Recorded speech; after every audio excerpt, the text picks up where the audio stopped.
emotion that goes with it. Anger, fear, arrogance, miserliness, frustration, stress, whatever. Yeah. And again, it comes from the thing, I am special, this should not happen to me. The moment you ask, why not? Why not me? It opens up. But if you're stuck with this, should not happen to me, that's it. Then you're so narrow and so small in here. And then the energy that we have usually in here becomes too strong for that very narrow space. And then it hurts. And then the Tibetan doctor would say, you have lung. Your wind energy is too high. Okay, so in the middle, on the middle stages of the path, you try to clear up these 4 misconceptions. That things are by nature impermanent, that if I look at them, if I try to find lasting happiness in things that are impermanent, I will suffer, I will get disappointed all the time, that there is no separate self, and that the body is not pure. This is what we work with. Yeah, these are the teachings. So then this is implies like the Four Noble Truths, or if you look at page 9, the 12 links, but we definitely don't have time to go into that. But I put it in the booklet because if you keep the booklet, and you might have, more detailed teachings on Buddhist teachings, then you see here the outlines. This is why I put it in. The 12 links, you see it there on that, it's the wheel of life. It goes around and it shows us how we are reborn. And so the first, a very important link is our thinking that pleasure is happiness, for example. Because we have made contact, one point, with chocolate, let's say. So the mind experiences it as pleasant and labels happiness. But it's not so strong yet. But then in another life, maybe we make contact with chocolate again. So already there's something there. And then the craving starts to have it because you remember the first moment of chocolate. You see, the whole thing. Why is the first moment always the best moment of something that you experience? Because you have nothing to compare it with. And we desperately try to repeat that first moment. Because you're free from judging when you experience something the first time. So also the first time is not really wow. It's very quiet, but very spacious and very open, which would be our nature. This is why we like it. Yeah. The wow only comes from searching, being irritated from the search, not finding it, and then you find something. And then for a short moment it's wow, because the irritation is gone for a short moment. It's not what you were looking for, because you were looking for lasting happiness. So this is what we try to understand. Now, see how this works. You are sitting here now, I guess, hopefully without any cravings for what is on the table out there. The moment you make contact with these things, the craving starts and you reach out. Isn't it? Just watch it. I think it's a shame that I told you because then it doesn't work so much. You should hear it when nothing is there, and then a later time, see how this works, because now your mind is prepared. Yeah. But I really saw it because we were discussing the 12 links. I was going to my room. I had no craving for an orange, but there was an orange in my room. And the thought, oh, maybe I could have an orange. Boom, and that was it. I reached out, I peeled it, I ate it. I didn't need it. Do you see what I mean? This is these 12 links. This is how the things are dependent on each other. Who is teaching next time the 12 links? Somebody's going to do these teachings. Yeah. It's very profound. It's very logical, the way that it is explained how we are reborn. It takes a while for you to understand how it fits together. You have to hear it a few times. And then all of a sudden it makes click. And then we think that the teacher that made me click, that's the best one. No, it's not. It's because you heard it so many times before and didn't understand, but kept hearing. Okay. So now we are on page 9. So we go to the highest scope of these 3 scopes or levels. So the verses that go with this in this graduated path to enlightenment, again, page 11. Led by this pure thought, mindfulness, alertness, and great caution rise. No, it's not that one. Okay, so this is what we did. Yeah. Also, what you practice on the middle scope is ethical conduct, abstaining from negative actions,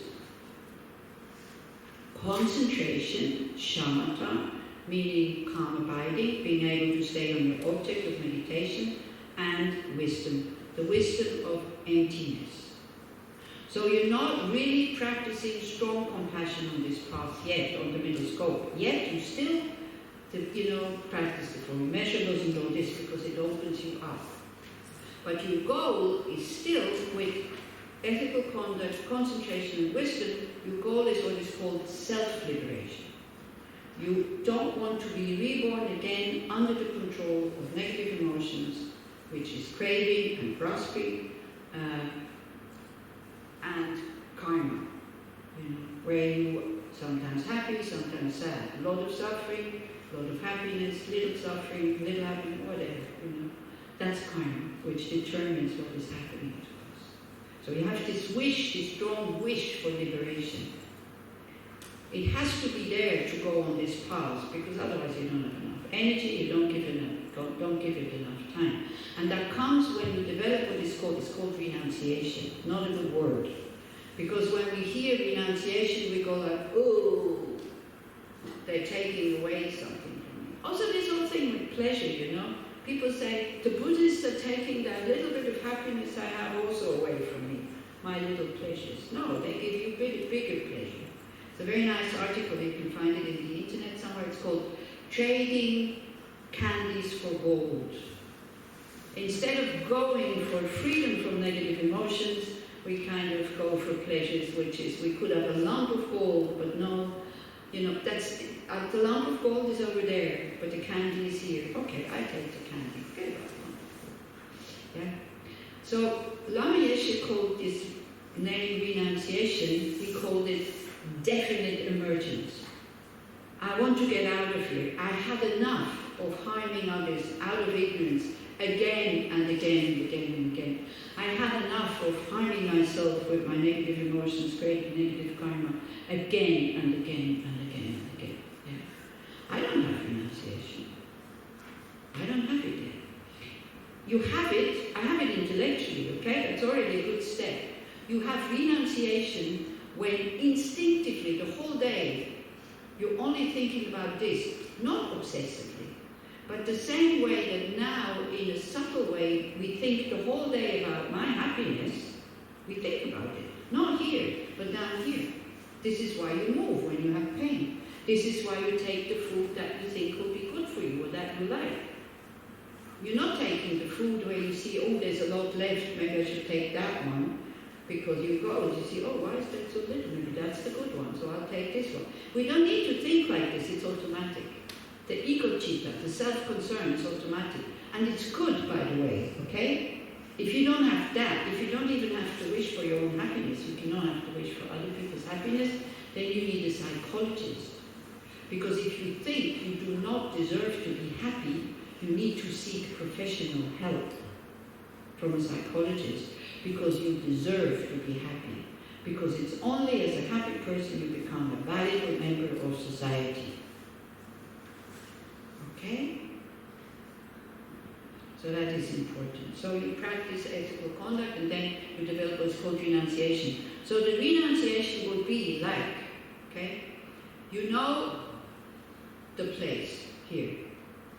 It's a nice place.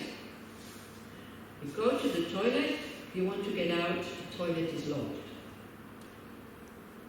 Because you know the place outside, you want to get out, naturally, spontaneously.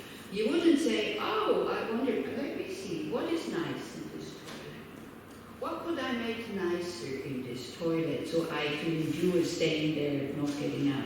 This is what we do with samsara, because we don't understand there's a much better place, because we haven't seen it.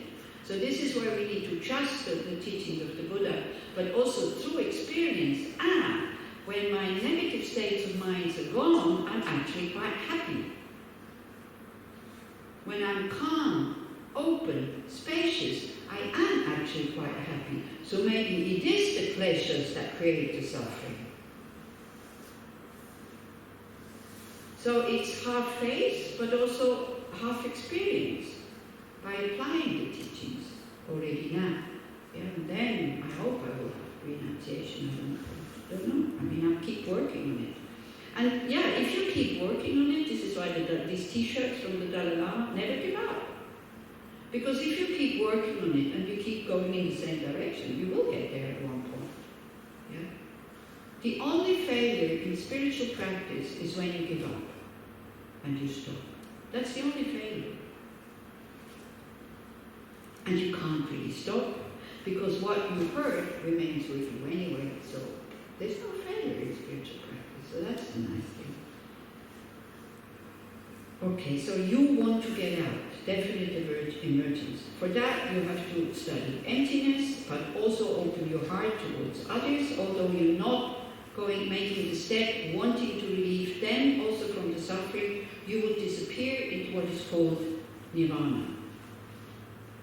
No more body, no more, what the mind is, I don't know. They say it's beyond concepts. It's just peace. Nirvana is peace. This is what is said.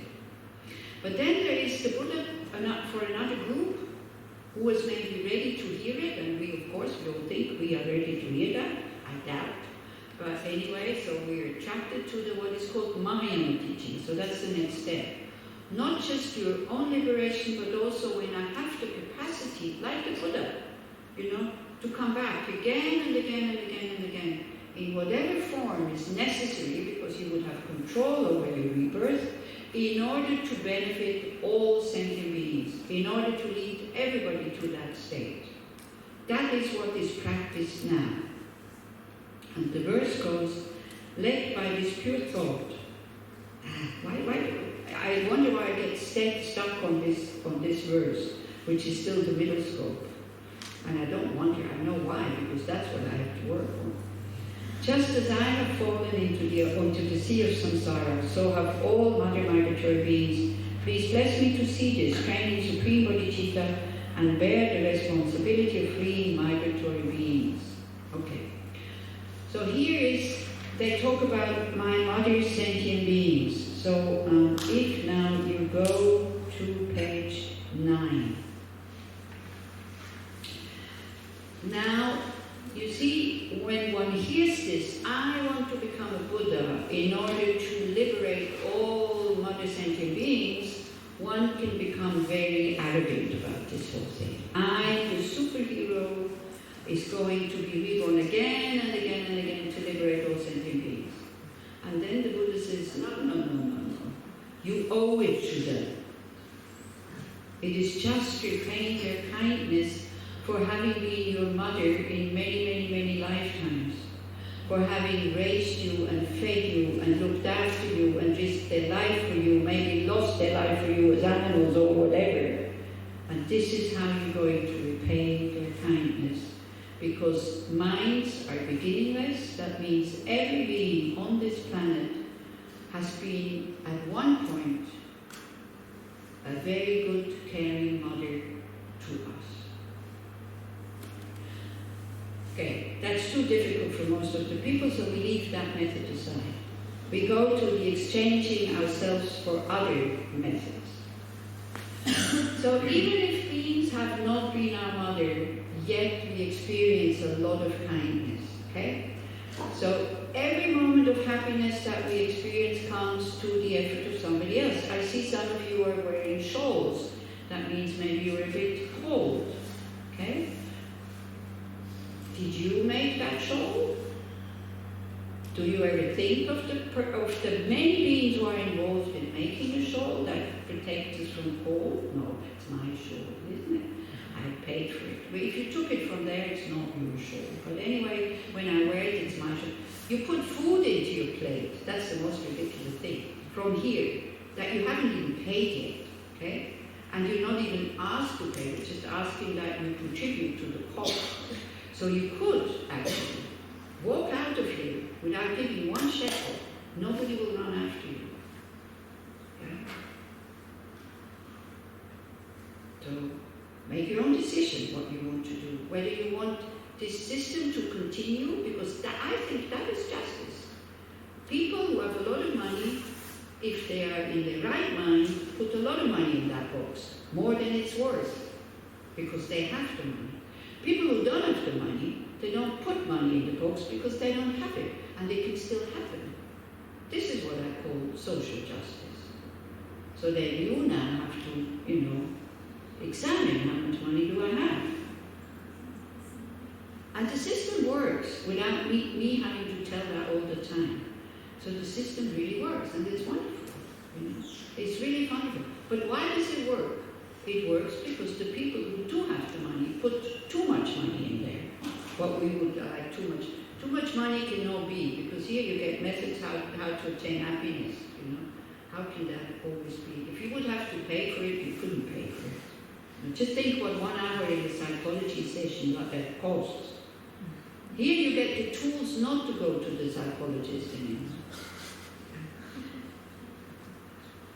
Yeah, so like this. So kind of, why do we want to attain Buddhahood, full awakening, where we have universal love, universal compassion, universal wisdom, and universal skills, knowing how to help others, because we want to repay the kindness of all beings that have helped us to survive and to be happy. Something that came to me this morning, what we're also very dependent upon, is Mother Earth. She doesn't need us, but we need her. We need air, we need water, and we need food. That's all we need to survive. Where does it come from? Shukopsa. You see, maybe the time will come where the rich people will walk around with oxygen on their back, like we see some sick people these days. And then the poor people, they die. But then the rich people will not be able to buy their oxygen anymore because the poor people will not do their work. And then it's finished for everybody. Just the rich, they last a little bit longer, and then that's it. Why are rich people rich? Because some people don't get paid enough. If they disappear because they die, finish with the richness. This is how society works, kind of thing. Yeah? And it was like this in the Middle Ages. The church and the counts and the earls and the kings and the monarchs, why did they have this luxury life? Because of the peasants that had to pay taxes. Yeah? Now we have a little bit better system. There's not so much exploitation anymore, but it still is. So if you're very rich, be happy about being rich, but also imagine that it comes from somewhere. But now coming back to the plate of food that you haven't even paid yet, so you put it on your plate, you put it on the table, but you go somewhere, and I come and sit there and start eating that food, what would you think? Wouldn't you think, this is my plate, this is my food? Wouldn't you think that? Yeah. So whatever we label mine, even though logically it's not mine, it becomes mine. And then we get angry, It's my food. We're convinced this is my food. Okay, this is how ridiculous we are. I would probably do the same. I wouldn't do the same because I use these examples when I'm prepared. If somebody else needs my plate, I say, oh, please enjoy. I go and get another one. But other things that I label mine, I would also get, hey. Yeah. Okay, so the other method, now we have 10 minutes left, but we don't need to go through all of it, because the next meditation is equanimity, so we concentrate on that one. Well, first we look at the steps, how to develop that wish for enlightenment, not just the wish to get out of samsara, okay, but the wish to develop the mind to its fullest potential, so I have the capacity in a good way to repay the kindness of others and also lead them to the state which is beyond all suffering, which is called full liberation or full awakening. So it means all sentient beings. So first we have to develop, and that's the most difficult step, equanimity. Usually in our life we have three categories of people. Okay? We have our friends, and we call them friends because they don't attack us, they praise me, they're kind to me, maybe they have the same interest, they show interest in what I have an interest in. This is very quickly then becomes a friend. And this friend, because they're not going against my ego, they are bringing up my good sides. And this is why I like them. They're not bringing up my anger. Then we have what we call enemies, people who have different opinions, different views, different political party, they may be out to harm or hurt me. Yeah? So we have, the enemies become very big. Like, just sit down at one point and think how many friends you have, how many people are kind to you, are not harming you, are praising you, are treat you in a decent way, and how many you have who harm you, don't treat you nicely, direct. I'm talking about people that you know. And then look how much importance we give to that group, which is many, many, many. And how much importance we give to that group, maybe it's only one sometimes. It's crazy, isn't it? You see, sometimes the Buddha calls us childish people. Do you think we are childish? Yeah, because we don't look at these things. It appears to us in a certain way, we believe in it. It's good to give that enemy so much importance and so many thoughts. Yeah? So like that. So equanimity, we see that these I forgot third group. Then the third group, the third category, is the rest of the universe, which for us is just, beings, a lump of flesh with kind of five things sticking out, absolutely not concerned about their happiness. They're happy? Yeah, okay. They're not happy? Not my fault. Yeah. So when a friend is not happy, you develop compassion, naturally. You want to help them, you want to do something for them. You have interest in that person.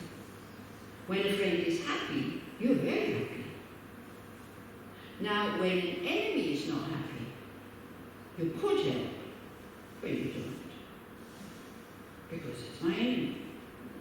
When an enemy is happy, you're unhappy. Because they shouldn't be happy. Yeah? And so, how can we create equanimity? How can we have an open heart towards all beings? By what I said, the first thing this morning, or the second and third thing, there are no bad people. There are only confused people who then do bad actions. And that everybody has a right to be happy. Everybody is just like me, not wanting to suffer, only wanting to have happiness. And especially to see the impermanence in these relationships, If your friend starts to treat you the way you treat your enemies, you will throw that friend out. If they don't praise you anymore, if they go to the likud, sorry, if we have likud voters, I'm really sorry. It was just a stupid example. I should have threatened the Swiss parties.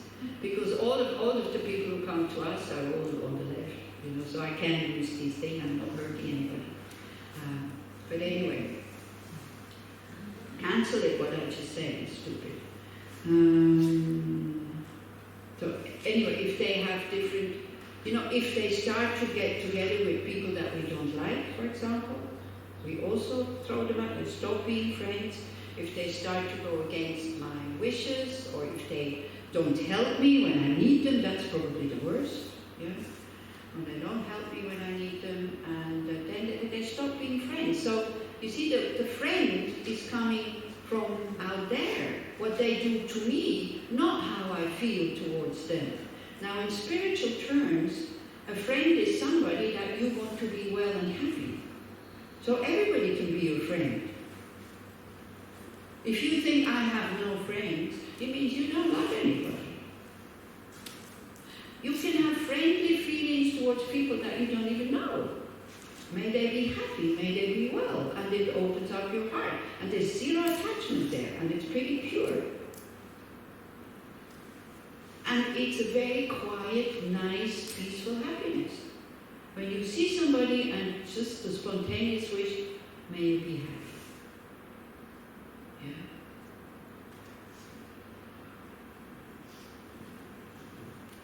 But you see, it's these black lines that were very black and very, very solid. We don't even see how fragile they are. They just need to change their behavior. Then I change my attitude towards them. An enemy, that somebody I dislike, I'm not talking about big enemies here, yeah? I'm talking about somebody who I dislike. I have a headache. The person wants to give me a pill. My aversion towards that person and my not wanting to say thank you to this person says, no, I don't want it. Isn't it? Accepting help from somebody that you dislike is almost impossible. Because then you would have to admit, oh, it's not such a bad person. You would have to lower your ego a little bit and say, oh, okay, thank you. You would have to develop gratitude towards that person. And your view of that person of being a bad person totally destroyed. And your ego doesn't want that. So who is creating these categories is your sense of I, me. I judge who is a good person. I judge who is a bad person. The good person can be happy. The bad person should not have any happiness. And the person who is uninteresting, I don't care. Why would I go and talk to these people? You see, the question we had one evening. Oh, there's somebody in my family and the person is mentally a bit disabled. It's so boring to listen to them. Wow. But at least, what is the Buddhist view so I can go and listen to them? At least the thing. But how many people do we tax? Boring people, don't want to have anything to do with them. You see, everybody that now is a friend or an enemy, at one point, you had this very cold feeling towards that person. You might have been sitting next to a friend on a bus, who knows how many times already, just not noticing these people. This happened to me, just very short. Somebody came to see me, it was boss, who said, do you remember that incident in Zanskar when you gave 3 young Israeli men honey and apples because it was New Year, because I was trekking there, I didn't know what they needed for New Year. They needed it, they didn't have it, we had it, we gave it to them. They invited us, we made photographs, they went this way, we went that way, got the whole thing. So he comes, boss comes, like 5 or 6 years later, he says, do you remember? I said, yeah, why, do you know them? He said, no, but one of them was me. So boss is a very good friend of mine. I'm very close to boss. Yeah, we spent many years together in Dharamsala, he and his wife, Leora, at that time. Okay? But I didn't remember him having given him apples. I forgot because it was insignificant. So you see somebody that you like very much now, you could have met that person before, but it was uninteresting. Because, I was, 40 at that time? They were very young Israeli men. I'm not interested in 20-year-old Israeli guys. They would have been my age, maybe, because I was still a person. Definitely not worthwhile to. And also I didn't take pictures, I didn't take photographs. But they were looking at old pictures. And he says, my gosh, this is Rita.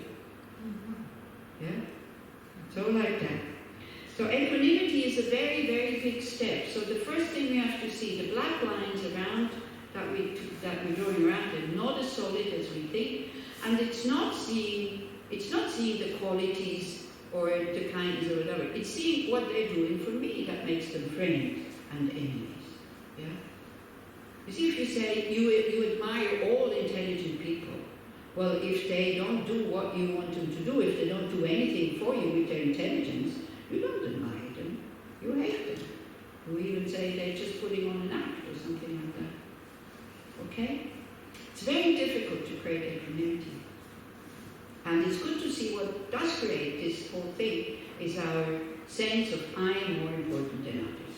Why? Give yourself a good reason why you are more important than others. is the next